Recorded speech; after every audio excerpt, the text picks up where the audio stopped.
Assalamualaikum warahmatullahi wabarakatuh.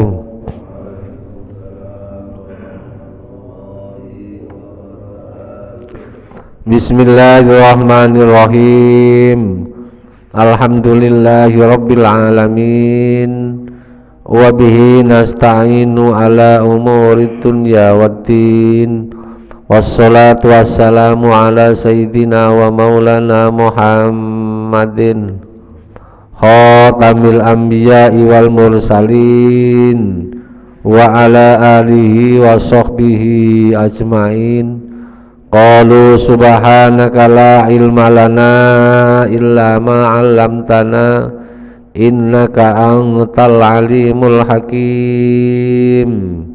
Rabbi syrah li sadri wa yassir li amri wahlul 'uqdatam min lisani yafqahu qawli, amma ba'd. Hadirin jamaah talim Masjid Al-Ikhlas Perumahan Gria Lebakwangi 1, Sepatan Timur, Tangerang, Banten, yang senantiasa dimuliakan Allah Subhanahu wa ta'ala. Syukur alhamdulillah senantiasa kita panjatkan kehadirat Allah atas segala nikmat dan karunia-Nya. Alhamdulillah kita masih diberikan sehat walafiat, panjang umur, kesempatan bisa hadir di masjid untuk melaksanakan sholat subuh berjamaah dan dilanjutkan rutin taklim minggu pagi ini. Semoga kehadiran kita di masjid ini untuk membawa keberkahan kehidupan kita, membawa ketaatan kita kepada Allah Subhanahu wa ta'ala, istiqomah dalam rangka menjalankan ibadah. Semoga kita dijadikan oleh Allah hidup yang berkah, istiqomah dalam menjalankan ibadah sampai akhir hayat kita. Amin ya rabbal alamin. Salawat salam semoga tercurahkan kepada baginda Nabi Agung Nabi Muhammad sallallahu alaihi wasallam dengan bacaan Allahumma sholli ala sayyidina Muhammad wa ala ali sayyidina Muhammad. Semoga kita termasuk umatnya kelak yang akan mendapatkan syafaatnya. Amin ya rabbal alamin. Hadirin jamaah taklim sekalian, sebelum taklim kita mulai, alhamdulillah Masjid Al-Ikhlas mendapat infak untuk pembangunan masjid dari hamba Allah tanggal 17 bulan 10 sebesar 3 juta rupiah. Kemudian tanggal 17 bulan 10 juga dari hamba Allah sebesar 5 juta rupiah. Tanggal 16 bulan 10 dari hamba Allah melalui rekening transfer rekening DKM 787.000 rupiah. Semoga hamba Allah yang telah menginfakkan sebagian rizkinya di jalan Allah untuk pembangunan masjid, semoga termasuk hadis Nabi yang kemarin kita sampaikan, membana baitan fid dunya banallahu, membana masjidan fid dunya banallahu baitan fil jannah. Semoga hamba Allah tersebut mendapatkan doa malaikat Allahumma, apa itu doanya malaikat? Allahumma a'ti mungfikon kholafan, ya Allah berikan ganti orang yang menginfakkan hartanya di jalan Allah Subhanahu wa ta'ala. Semoga hamba Allah diberikan diganti oleh Allah dengan rezeki yang berkah dan berlipat ganda, dimudahkan segala urusannya, disihatkan keluarganya, dijauhkan dari segala bencana petaka. Amin ya rabbal alamin. Bisirril Fatihah. A'udzu billahi minasyaitonir rajim. Bismillahirrahmanirrahim. Alhamdulillahi Rabbil Alamin Ar-Rahmanir Rahim Maliki Yaumiddin Iyyaka na'budu wa iyyaka nasta'in Ihdinas siratal mustaqim Siratal ladzina an'amta 'alaihim ghairil maghdubi 'alaihim waladdallin. Amin. Mari kita lanjut taklim pagi ini dengan kajian ilmu fikih dengan referensi kitab Fathul Qorib, masih bab rukunnya sholat yang berikutnya. Nah, untuk rukun sholat kemarin yang nomor 4 adalah wa qiraatul Fatihah, membaca surat Fatihah. Surat Fatihah ini penting. Di samping Fatihah adalah rukunnya sholat, karena Fatihah adalah ummul Quran, induknya Al-Quran, dan Al-Fatihah juga termasuk inti segala permintaan sebagai wasilah kita mohon kepada Allah Subhanahu wa ta'ala. Kata Nabi, Al-Fatihatu lima quri'atlah. Apapun permintaan kita ya, dengan wasilah surat Fatihah, apapun permintaan kita dengan wasilah surat Fatihah, insya Allah akan dijawab oleh Allah Subhanahu wa ta'ala dalam hal apapun. Untuk itu dalam membaca Fatihah benar-benar bacanya harus tepat sesuai dengan syarat-syaratnya. Kemarin ada syaratnya, ada berapa itu kemarin? Sampai ada 11 syarat-syaratnya. Wasyaro itu qiraatil Fatihati ikhda asyara khisalin atau ahada asyara khisalin. Ada 11 hal. Saking pentingnya, terutama yang berkaitan dengan bacaannya, bacaan tajwidnya, jangan sampai salah ucap, salah baca, menghilangkan tasdid, menambah huruf, menghilangkan harokat.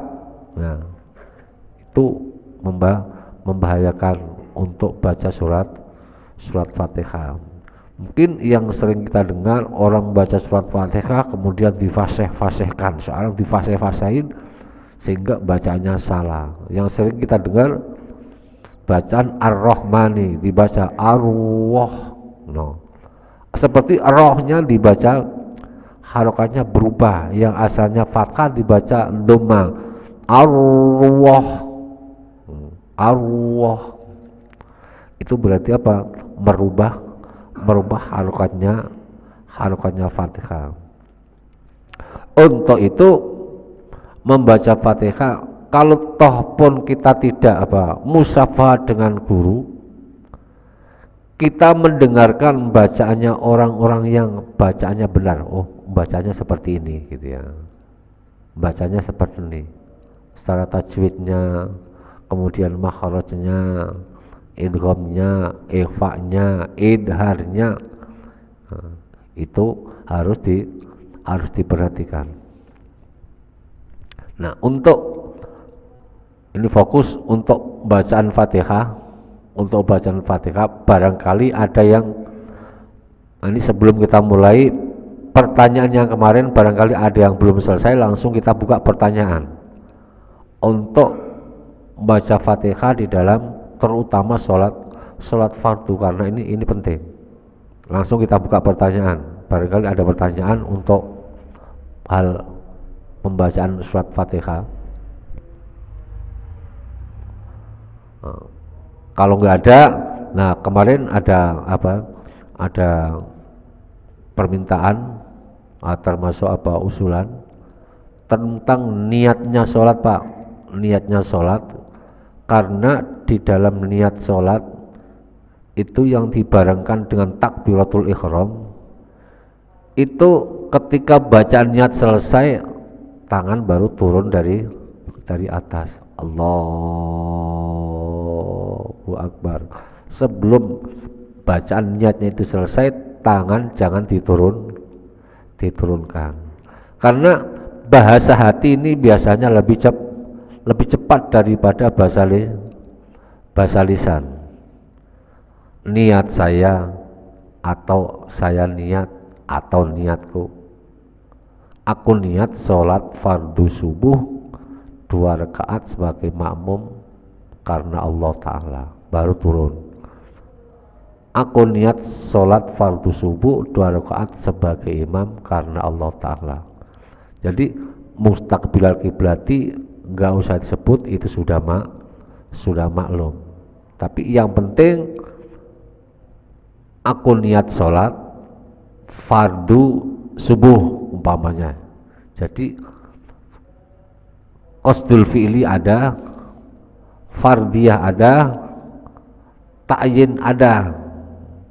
Adapun 2 rakaat sebagai imam, sebagai makmum itu sudah otomatis. Kalau kita sholat di belakang imam berarti kita jadi makmum. Kalau kita sholat didorong di depan itu otomatis sudah menjadi imam. Nah, sekarang kita praktekkan. Coba Pak Jenny mendekat ke sini, dekat ke sini. Udah sambil duduk aja ya.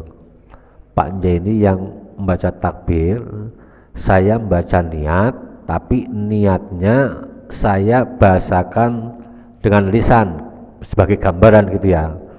Kalau saya belum selesai berarti tangannya tetap di atas dulu gitu ya. Coba takbir Allahu Akbar.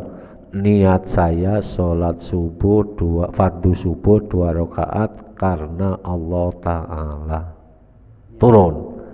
Nah gitu turun. Yang saya menggambarkan seperti itu gitu ya. Pak Jenny yang baca takbir itu tapi itunya bahasa saya itu sambil dibaca dalam hati gitu ya. Coba ulang lagi.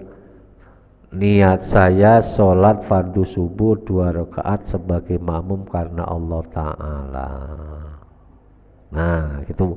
Sebelum sampai bacaan Allah Ta'ala, tangannya jangan diturunkan dulu. Itu menggambarkan apa-apa, bahwa ketika niat itu dibaca ketika takbiratul ihram. Tidak boleh niat sebelum takbiratul ihram. Takbiratul ihram pun dibaca ketika posisi sudah berdiri tegak. Jangan kita langsung baru datang sebelum sampai sop sudah takbir Allahu Akbar sampai sop baru turun, nggak boleh. Ketika baca takbir Allahu Akbar itu posisi sudah berdiri tegak. Masuk Pak ya? Untuk gambaran bacaan niat seperti itu, ketika bacaan niat ini belum selesai Allahu Akbar, ketika bar itu sampai Ta'ala karena Allah Ta'ala. Cukup aja nih ya maksudnya. Ya.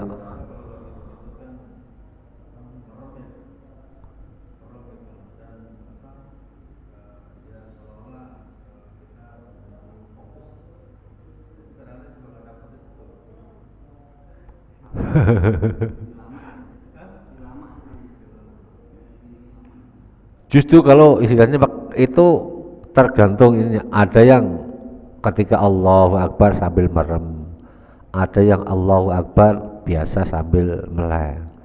Yaitu makanya apa? Enggak dapatnya itu karena apa? Itu bacaan niat harus seperti itu. Minimal apa? Kalau sudah terbiasa aku niat sholat fardu subuh, cukup aku niat sholat fardu subuh. Aku niat sholat fardu subuh. Aku niat sholat fardu subuh. Cukup Pak? Dekat Pak ya? Aku niat sholat fardu subuh. Aku niat sholat fardu subuh. Aku niat sholat fardu isya. Nah, lebih panjang dikit ditambah 2 rakaat sebagai makmum karena Allah Ta'ala. Pendek Pak ya? Aku niat fardu isya. Aku niat sholat fardu isya. Cepet kan ya? Aku niat fardu sholat isya. Aku niat sholat fardu maghrib. Aku niat sholat fardu asar. Makanya itu harus apa? Harus diperagakan dalam diri kita. Diperagakan dalam diri kita. Cara membaca takbir niat itu sudah pas belum? Kemudian dalam baca takbir juga harus apa? Kemarin bacaannya juga harus benar. Bacanya harus benar, tidak boleh diganti sifat-sifat yang lain, sifat-sifat Allah yang lain. Allahu Akbar, Allah dan A-nya dibaca panjang. Allahu Akbar, itu nanti salah besar Pak ya. Allahu Akbar, artinya gimana? Apakah Allah Maha Besar? Loh kan, berarti kita ragu kepada Allah.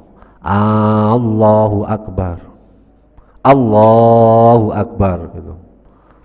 Sekali lagi, untuk membaca surat Fatihah jangan sampai apa? Menghilangkan tasydid, mendapat tasydid, menambah huruf, kemudian apa? Salah mengucapkan dalam membaca surat ayat-ayat dalam surat Fatihah. Kemudian wamang jahula, barang siapa yang waman jahulal Fatihata, barang siapa yang bodoh atau tidak tahu membaca surat Fatihah. Yang dimaksud bodoh ini apa? Enggak ngerti baca Fatihah, enggak ngerti.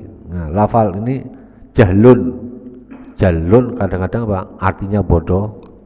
Ada istilah lagi hamkun, juga artinya bodoh. Ghobiyun juga artinya bodoh. Tapi kalau lafal jahlun, waman jahulal Fatihata, orang yang bodoh tidak ngerti baca Fatihah. Tapi orang bodoh ini tahu dirinya apa? Tidak ngerti, tapi berusaha mencari tahu, berusaha tetap pengen belajar. Nah ini Allah memaklumi.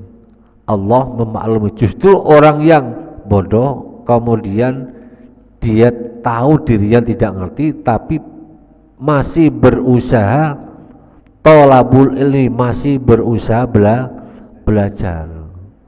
Orang tersebut Allah bukakan jalan menuju surganya. Tapi hamkun sama juga bodoh.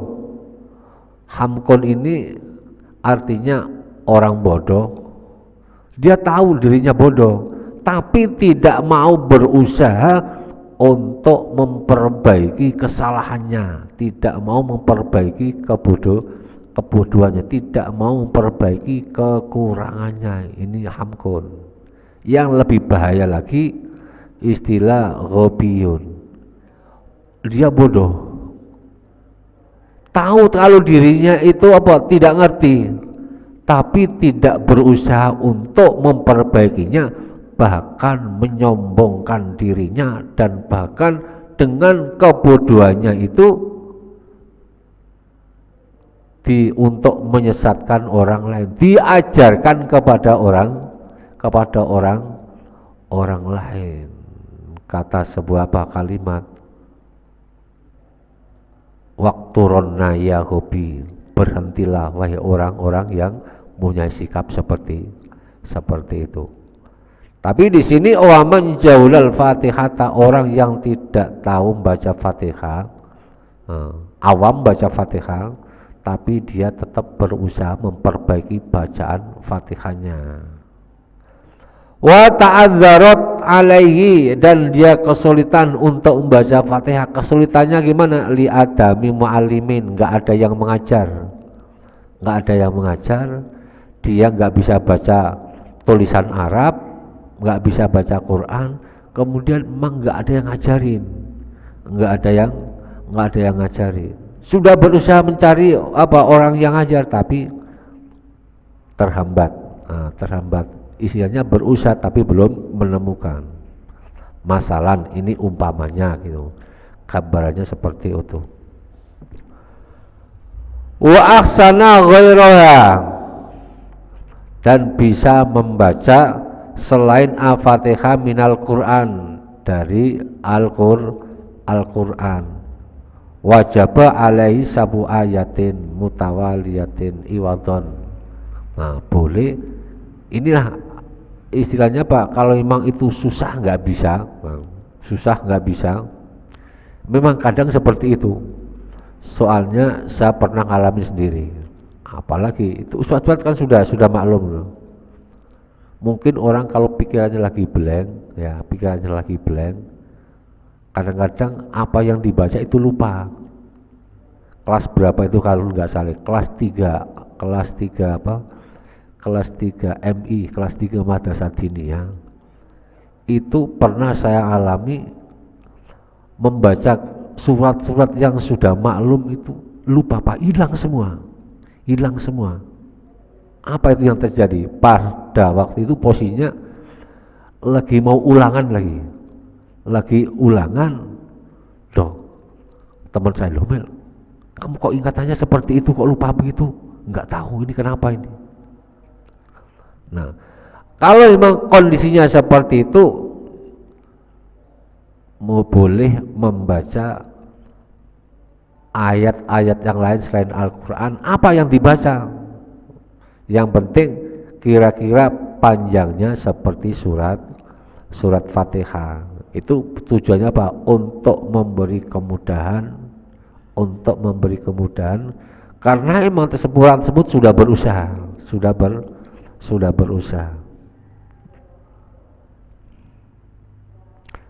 Wajaba alai sabu ayatin, wajib baginya sabu ayatin mutawaliyatin, 7 ayat yang lain, mutafarriqatin, walaupun yang terpisah, atau diulang-ulang satu ayat yang dia hafal kemudian diulang sampai 7 kali. Kira-kira panjangnya seperti surat Fatihah. Kalau umpamanya baca ayat-ayat dari Al-Quran selain Fatihah memang nggak bisa, yaudah bacaan dzikir yang kira-kira panjangnya seperti membaca surat Fatihah. Dzikir bacaan yang lain nggak bisa, yaudah diam saja, kira-kira panjangnya seperti baca surat Al-Fatihah. Ini menggambarkan apa? Menggambarkan pentingnya melaksanakan sholat, walaupun itu orang tidak tahu, bodoh, karena itu hal penting, tetap dilaksanakan. Kemudian kita lanjut, wal khamisu, yang kelima, ar-ruku'u, ruku'. Nah, sekali lagi, untuk membaca surat Fatihah, ini untuk jamaah semuanya.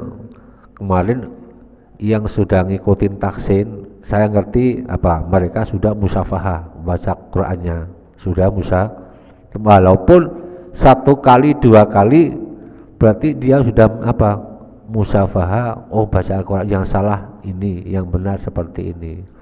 Nah, terserah bapak-bapak yang lain yang kiranya ingin memperbaiki taksin, terutama surat Fatihah, monggo. Nah, dibuka setiap malam Senin. Nah, ntar malam ini kan taksin sekarang sudah sudah mulai kendor ya, karena himahnya kurang.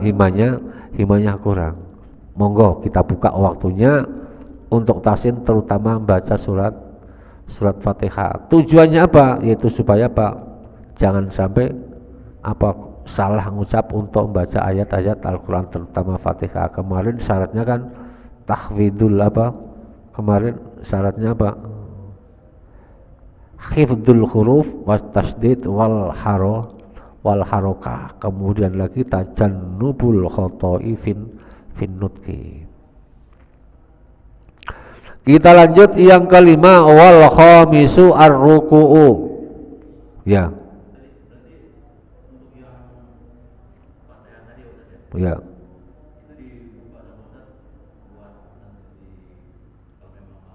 Ya. Mau ditaksin ya. Nanti malam Senin, ntar malam atau pokoknya setiap kajian malam Senin. Monggo ya, kita ikutin. Nah, kita buka untuk bapak-bapak supaya apa?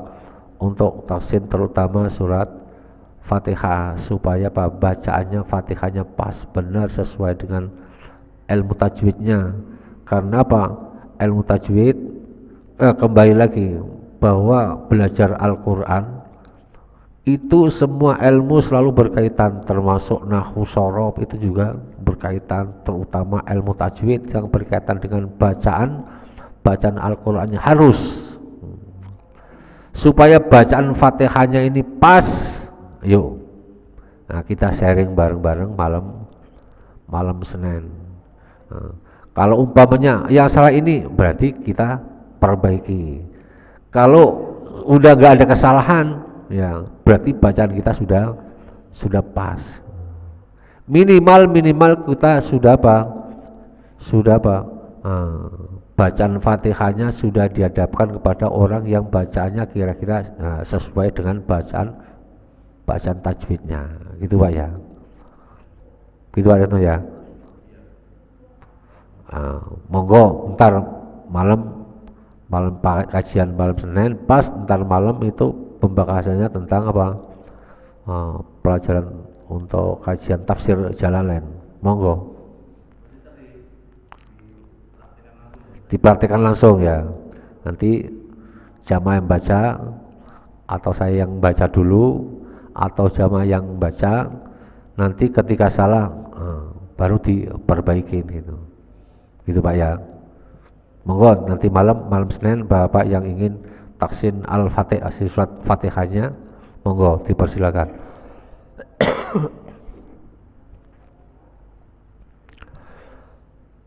Ada pertanyaan lagi mengenai Fatihah? Cukup Pak ya? Monggo.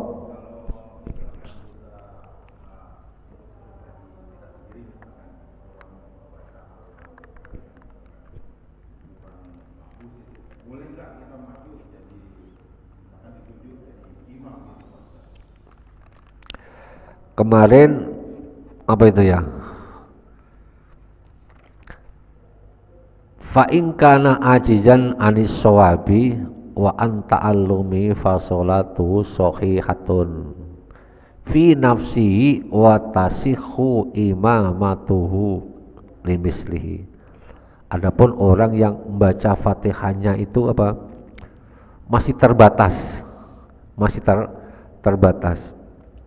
Gimana sholatnya? Sah. Bacaan sholatnya sah. Bahkan watasihu imamatu, dia jadi imam, ditunjuk jadi imam, sah. Tapi orang tersebut kalau memang bacaan Fatihahnya kurang pas, dalam sholat jahar jangan. Dengan sholat jahar maghrib, isya, subuh jangan. Tapi untuk sholat sirri, duhur, asar, monggo. Duhur, asar, monggo. Karena apa? Ketika dibaca jahar, kemudian kita ditunjuk jadi imam, bacaan Fatihahnya banyak yang salah. Apalagi terlihatnya lagi kalau Fatihah kan sering kita baca baca ayat banyak yang salah. Ini apa? Menggambarkan, orang ini kok bacanya banyak yang salah. Orang gini kok dijadiin imam. Itu menggambarkan bahwa apa? Menggambarkan bahwa orang tersebut tidak mau berusaha memperbaiki bacaannya. Kembali lagi bahwa bacaan kita kurang pas, kemudian kita ditunjuk jadi imam. Kalau mereka yang nunjuk nggak jadi masalah Pak, nggak jadi masalah. Jadi kesalahan kita dimaklum, diampuni oleh Allah Subhanahu wa Ta'ala. Memang bisanya seperti itu, kita sudah berusaha. Tapi kalau kita tahu bacaan saya ini kurang pas, kurang bagus, menyodorkan diri, bahkan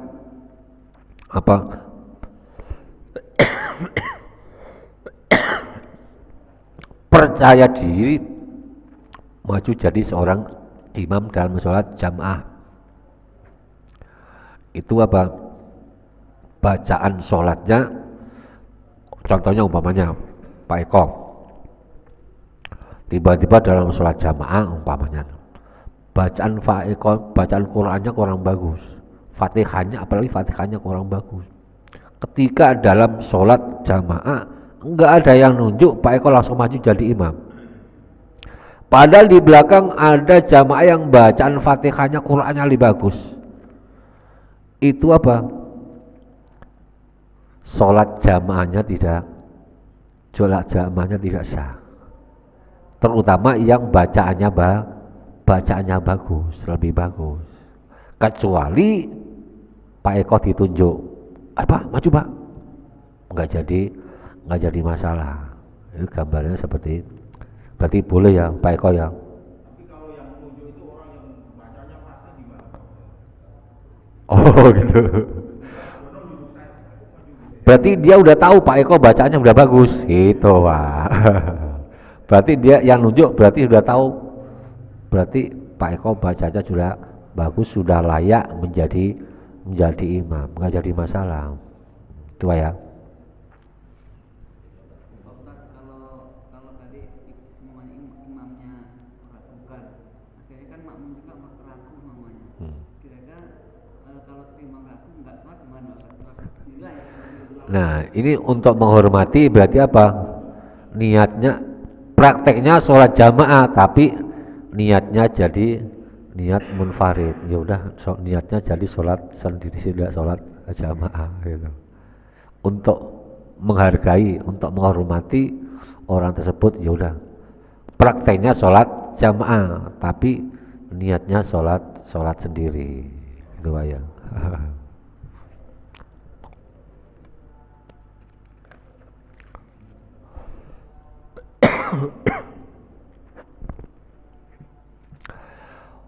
Wal khamisu, kita lanjut Pak ya. Wal khamisu yang kelima, ar-ruku'u ruku'. Wa aqallu fardi, dan sedikitnya fardunya ruku', maksudnya apa? Minimal ruku' yang dianggap minim, yang paling minim, liqaimin, bagi orang yang sholatnya berdiri, qadirin ala ruku'i, yang mampu bisa ruku', orang yang sholatnya berdiri dan dia bisa ruku', mu'tadilil khilqati, mu'tadil khilqati ini, mu'tadil ini wajar atau lurus, al khilqati anggota badannya, maksudnya apa? Anggota badannya normal. Jadi ruku bagi orang yang sholatnya berdiri dan dia memang bisa melakukan ruku dan badannya normal. Salima yadaihi, kedua tangannya sehat. Kedua tangannya sehat atau tidak apa? Ada yang sakit kan tangannya, maksudnya sehat, normal itu tangannya lurus biasa gitu. Waruk bataihi, kedua dengkulnya, lututnya juga normal. Bagaimana rukuknya? Ayyan haniya, yaitu membongkok, bi ghairin, bi ghairin khinasin, tanpa membusungkan dada. Jadi cukup bongkok tapi dadanya jangan dibusungkan. Maksudnya apa? Kalau orang bahasa Jawa itu degek, nah, jadi bungkukkan palanya tapi jangan degek begini gitu. In khinas apa? Bi ghairin khinasin, tanpa membusungkan dada. Biasa aja. Jadi ketika rukunya bagi orang yang berdiri, sholat yang berdiri dan dia memang bisa ruku, semuanya dalam keadaan normal. Tangannya normal, lututnya normal, punggungnya juga normal. Bagaimana? Yaitu cukup membongkokkan punggungnya tapi bi ghairin khinasin, tidak boleh degek. Nah, tidak boleh apa? Ruku tapi kepalanya dongak gitu ya, kepalanya dongak, jangan sampai. Kemudian qadra bulughi rohataini, kadar cukup kedua telapak tangan ini, rukbatahi, cukup kedua telapak tangan sampai bisa meraih dengkul. Berarti yang dipegang ini lutut, dengkul, bukan tumis Pak ya. Coba Pak jadi bangun. Beli sini Pak. Nah, coba Pak jadi ruko. Nah, tangan ini yang dipegang adalah dengkulnya mana Pak? Dengkulnya Pak. Nah, ini dengkul ini nih. Ya, yang dipegang ini. Jangan yang dipegang itu tumitnya atau di bawah tumitnya. Kemudian kakinya lurus, jangan kakinya akhirnya coba ditekuk ke depan coba. Nah, gini umpamanya. Nah, ininya enggak lurus, dengkulnya ditekuk ke depan. Nah, yang pas. Nah, tangannya, kedua tangan ini pas megang dengkul, punggung dan kepala rata, jangan degek begini nih, coba. Nah, ada nggak yang sujud ruku begini? Nah, iya, ada ruku begini, tapi begini, punggungnya lurus, tapi kepalanya degek. Nah, jadi walhasil tangannya, yang penting kalau tangannya ini lurus ya, tangannya lurus, dengkulnya lurus, ini akan rata. Punggung dan kepala akan rata. Ya, cukup aja nih.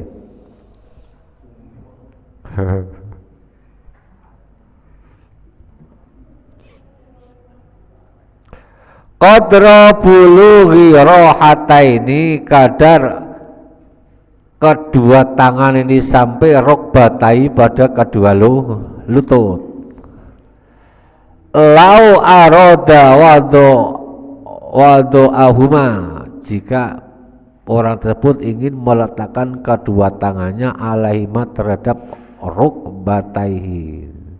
Kalau memang itu gambarnya seperti itu. Jadi yang penting kedua telapak tangan bisa sampai kepada lutut, yang dipegang lutut rukbatai. Nah, lutut Pak ya, bukan kaki, garis. Nah. Fa'ilam yaqdir ala hadar ruku'i, tapi kalau memang tidak bisa melaksanakan rukuk seperti itu, in hana maqdurahu, ya udah bongkok aja gitu ya. Ya udah, yang penting membungkuk gitu aja ya. Albumnya kenapa? Mungkin tangannya sakit atau dengkulnya sakit atau punggungnya buat rukuk secara rata ini nggak bisa. Nah, itu berarti ada undur. Yang penting membongkok aja. Yang penting membongkok, bungkuk.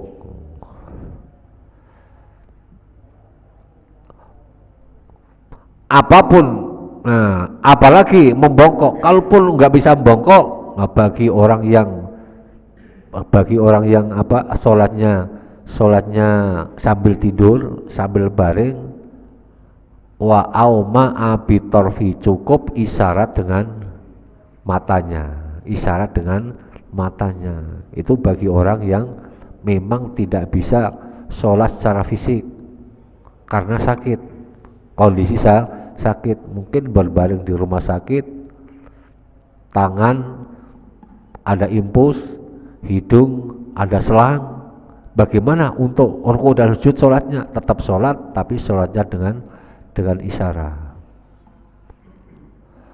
Wa akmalur ruku'i, adapun ruku' yang sempurna, kesempurnaan ruku' yaitu, nah ini tadi yang digambarkan Pak Jeni tadi, dipartekan taswiyatur raki'i dohrohu wa unuqahu, orang yang ruku' meratakan punggungnya dan lehernya, punggung dan leher diratakan, bihaisu yasironi, kalau sekiranya kedua punggung dan leher itu jadi kasof hatin wahidatin, seperti satu papan yang rata. Wanas basa koi, dan tegak lurus betisnya tegak lurus, jangan dibengkokkan ke depan, jangan dibengkokkan ke depan. Itu dalam kondisi normal Pak ya, dalam kondisi normal. Kalau memang kondisinya tidak normal karena ulur sakit, nah, namanya orang sakit ya, atau memang dengkulnya itu nggak bisa lurus, umpamanya nggak bisa lurus, dipaksain dilurusin, ya malah jadi penyakit, ya udah seadanya seperti itu. Wa akhadhu rukbatayhi biyadayhi, dan menaruh kedua telapak tangannya di atas dengkul, itu yang sempurna. Jadi gambarannya rukuk yang sempurna itu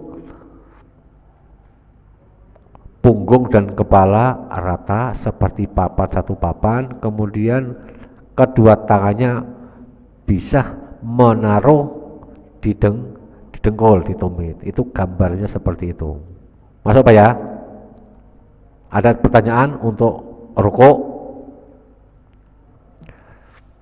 Nah, kemudian jangan sampai kita dalam kondisi normal, badan sehat, tangan sehat, punggung sehat, kemudian kondisi rukuk tidak sesuai dengan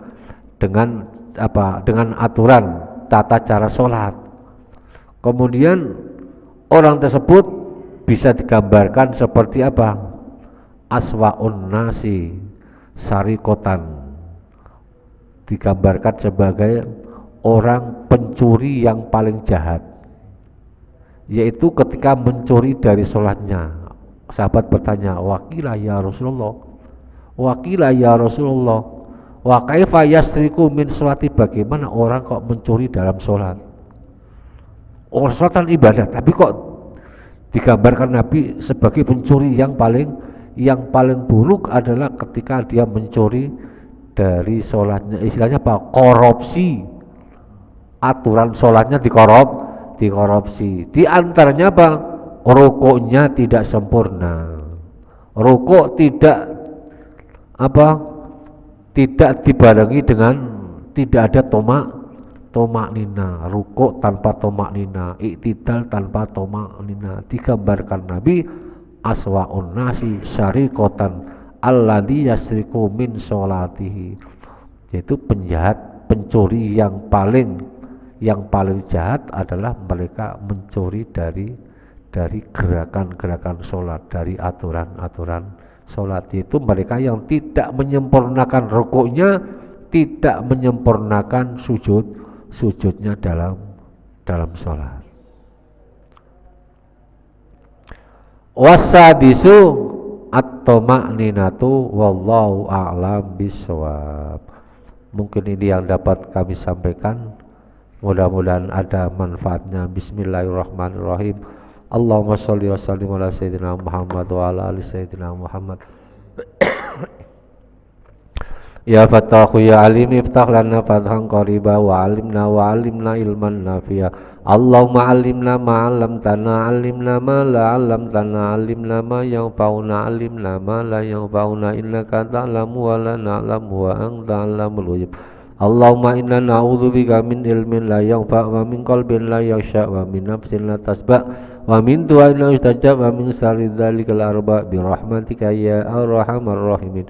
Allahumma ja'al auladana wa talaminana wa ahli baitina wa man hadara fi hadhihi jama'ah min ahlil ilmi wa ahlil iman walid taqwa walil ibadah walil Qur'an walil rizki walid du'a walil khair wala taj'alna wa iyyahum min ahli syarri wal dhair innaka ala kulli syai'in qadir. Rabbana atina fid dunya hasanah wa fil akhirati hasanah wa qina adzabannar. Wa sallallahu ala sayyidina Muhammad wa ala alihi wa sahbihi wa sallam. Subhanaka rabbika rabbil izzati amma yasifun. Wassalamun alal mursalin walhamdulillahi rabbil alamin. Al-Fatihah. A'udzu billahi minasy syaithanir rajim. Bismillahirrahmanirrahim. Alhamdulillahi rabbil alamin arrahmanir rahim maliki yaumiddin. Iyyaka na'budu wa iyyaka nasta'inu ihdinas siratal mustaqim. Siratal ladzina an'amta 'alaihim ghairil maghdubi 'alaihim waladdallin. Amin. Fatihah yang terakhir ya, kita doakan mudah-mudahan jamaah yang telah menyumbangkan rezekinya untuk acara subuh berkah ini dengan memberikan menu makanan pada pagi ini, semoga berkah untuk kita semua. Dan hamba Allah tersebut yang mengcover untuk acara taklim subuh berkah ini diganti oleh Allah dengan rezeki yang berkah dan berlipat ganda. Bismillahil Fatihah. A'udzu billahi minasyaitonir rajim. Bismillahirrahmanirrahim. Alhamdulillahi rabbil alamin arrahmanir rahim maliki yaumiddin. Iyyaka na'budu wa iyyaka nasta'inu ihdinas siratal mustaqim. Siratal ladzina an'amta 'alaihim ghairil maghdubi 'alaihim waladdallin. Amin. Kurang lebihnya mohon maaf. Billahi taufiq wal hidayah. Wassalamualaikum warahmatullahi wabarakatuh.